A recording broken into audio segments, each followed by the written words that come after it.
We are introduced to a retired school teacher, Eloise Parker. She lives alone on her country property, except for the tenant in her barn, Adam Clay. Clay lives a quiet life as a beekeeper and helps out Eloise when needed. One day, Eloise falls victim to a phishing scam orchestrated by a large criminal group of hackers, which bankrupts her and steals over $2 million from a charity fund she oversees. Devastated, Eloise commits suicide. Clay, bringing over a fresh jar of honey as a thank you for Eloise's kindness, shockingly discovers her body. Clay is then discovered with the body by Eloise's daughter, FBI agent Verona Parker, who has him arrested. However, Verona soon learns the truth, and after Clay is questioned, he is cleared and returns home to Eloise's barn. Verona apologizes for the arrest, and they have a conversation. She also thanks him for taking care of her mother while she was too busy to do so. Verona reveals to Clay that her mother was scammed by a hacker group that's been on the FBI's radar for years, but is difficult to track. Vowing to seek justice for Eloise, Clay contacts a mysterious group known as the Beekeepers, whom Clay worked with before retiring, to find the scammers responsible. Shortly after learning their location, Clay goes to the United Data Group office the scammers are working from with 2 jerry cans filled with gasoline. He easily gets past 2 security guards, enters the office, assaults one scammer using his own telephone, and demands the employees to pledge that they'll never exploit vulnerable individuals like Mrs. Parker again. Clay then orders everyone to go home as he drenches all the computer equipment with gasoline. He's confronted by Mickey Garnett, the man directly responsible for scamming Eloise and some security, but Clay easily overpowers them. Clay then rigged a bomb to detonate upon receiving a phone call and warned Garnett to flee if he values his life. A phone call comes in moments later, triggering a massive explosion that destroys the call center. Following the explosion, Garnett calls his boss, Derek Danforth, relaying the shocking incident and informing him about the mysterious man responsible. Danforth orders Garnett to hire some thugs to help him eliminate this mysterious beekeeper after tracking him down. Verona and her partner, Agent Matt Wiley, also begin investigating the fire. Sometime later, Garnett and his hired thugs manage to track Clay's whereabouts while he was tending to his bee farm. Garnett has the thugs destroy Clay's beehives as revenge before they follow Clay to his residence, intent on killing him. However, Clay adeptly defends himself by killing the thugs using equipment throughout the barn. Clay intentionally spares and lets Garnett escape, but not before he severs the fingers on his right hand as a stern lesson. At the same time, while interrogating a UDG employee, Verona is informed of a fire at her mother's property. Arriving at the scene, they find the charred body of a UDG employee in the smoldering wreckage of the burnt-down barn. This leads Verona and Matt to suspect that Clay is directly involved in the incidents related to the UDG company. Elsewhere on a bridge, Garnett calls Danforth to report the failure of the assassination and the loss of his fingers. Danforth's anger flares, and he begins questioning the true identity of the beekeeper. As they talk, Clay suddenly appears and attacks Garnett while he's still on the phone. Danforth listens as Clay secures Garnett to his truck, using a lashing belt before setting it in motion, sending both the truck and Garnett flying off the bridge into a river.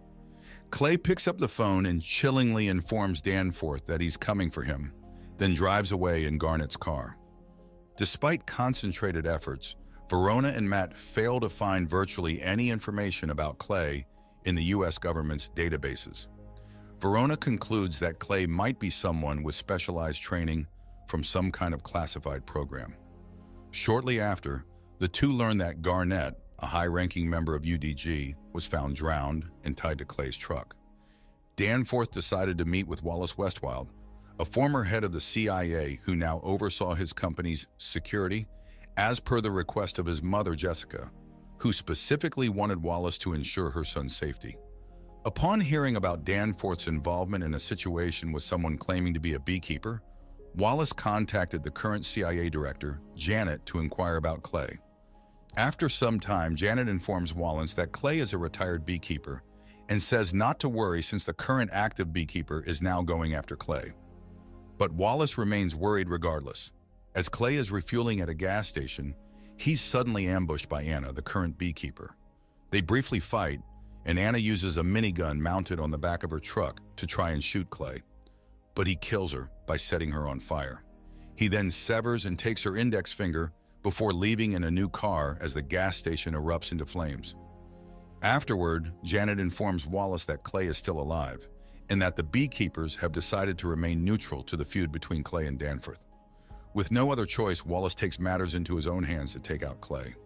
He later assembles a team of Special Forces soldiers and discloses the Beekeepers' existence to them, portraying Clay as a highly skilled rogue agent who poses a significant threat to innocent civilians that must be eliminated. Verona and Matt investigate the gas station scene in Anna's truck. Like Clay, Anna doesn't exist in any official U.S. database. Verona finds a book in Anna's truck titled Beekeeping for Beekeepers, another strange similarity between Anna and Clay. Verona later receives a phone call informing her that the deputy director is coming to see them. Meanwhile, Clay infiltrates Anna's residence using her severed finger, then uses her computer to access the Beekeeper database and track the signal from Garnett's phone, which pinpoints to the 9-Star United building in Boston. Armed with this knowledge, Clay gathers explosives and weapons from Anna's armory and departs. After learning the UGG call center was led from there, Verona convinces Deputy Director Prigg to supply them with a SWAT team to assault the NSU building, also believing that Clay will strike the building as well. However, the FBI SWAT team is forced to remain outside by the Special Forces team under Wallace's command, who are tasked with eliminating Clay. Before long, Clay arrives and catches the SWAT team off guard as they plan outside, overpowering the group non-lethally and gaining access to the building. Clay then cleverly blends in with the NSU employees and remains unnoticed by the Special Forces until choosing to make himself known. Clay avoids their gunfire and runs elsewhere into the building, where he skillfully takes out the Special Forces one by one in a terrifying fashion. Soon, Clay returns to the office and tortures Rico, the man in charge there, until he gives up Danforth's identity. Rico claims that his boss is seemingly immune to the law, but Clay only asserts that nothing is beyond his reach. Despite objections from Matt, Verona and the SWAT team enter the building and briefly corner Clay, but he still manages to escape. Clay and Matt briefly fight, but Clay only destroys his gun and leaves him unharmed, which surprises Matt and Verona. When they later look through the ruins of the NSU office, Verona and Matt find the same picture Clay was shown and are shocked to see Danforth for whatever reason. Soon learning that the Special Forces team is dead, Wallace urges Danforth to call her mother so they can stay with her for protection. Though initially against the idea, Danforth gives in and calls his mother, who invites him to the beach house where she's holding an event. After this phone call, we learn that Derek's mother, Jessica Danforth, is actually the President of the United States. Back at the FBI offices, Verona explains to the Deputy Director that Danforth Enterprises, which was founded by Jessica Danforth, is connected to the 2 scamming companies Clay destroyed. She also reveals that Jessica's presidential campaign was seemingly funded by money these groups stole. A queen slayer is a bee that kills its queen for producing defective offspring. Verona worries that Clay will become a queen slayer by going after Jessica over the actions of her son, so the deputy director assigns her and Matt to join the Secret Service agents, providing security for the president and her son, who are hosting a charity event at their beachfront mansion. Despite the heightened security with Secret Service and FBI personnel, Wallace remained worried about Danforth's safety. As a result, he hired a group of mercenaries led by a man called Lazarus, who claims he's killed a beekeeper in the past, though at the cost of losing a leg. Despite all the security, Clay still manages to infiltrate the Danforth estate by sneaking through a drainage channel and hiding in the undercarriage of a truck. He incapacitates and steals the uniform of a SWAT team member, allowing him to plant explosives on their vehicles before swapping into a suit so he can enter the mansion unnoticed. Verona and Matt see the deputy director speaking with the president. Upon learning that her campaign funds came from ill-gotten gains, Jessica is furious with her son. At the same time, Verona and Clay lock eyes from across the building, and Verona orders the SWAT to move in. Clay is soon surrounded by Lazarus and his mercenaries, but this is all part of his plan. Clay detonates the Secret Service vehicles as a diversion, quickly dispatching the mercs surrounding him before charging into the mansion to find Danforth. Clay fights through anyone standing in his way, though takes care to only injure the Secret Service agents, but shows no mercy to the mercenaries as he makes his way through the mansion. At the same time, Jessica and her son argue. Learning the extent of her son's wrongdoing, Jessica decides to expose the truth not just to Clay, but the entire country, not just hoping to be shown mercy, but because it's the right thing to do, even if it costs her everything. Clay soon reaches the hallway leading to Jessica's office, where he engages in a long, brutal fight with Lazarus. Clay is stabbed in the stomach, but he ultimately emerges victorious. We also see Verona and Matt following Clay's path of destruction. Danforth, panicking at his mother's decision to tell the truth, takes drastic action by pulling a revolver out of the nearby desk and killing the deputy director in a drug-fueled panic. Wallace confronts Clay, attempting to dissuade Clay from killing Danforth. Clay says this mission is personal, as Danforth is responsible for killing the only person who was ever kind to him. Clay breaks Wallace's fingers and shoves him aside as he arms an explosive on the door to Jessica's office.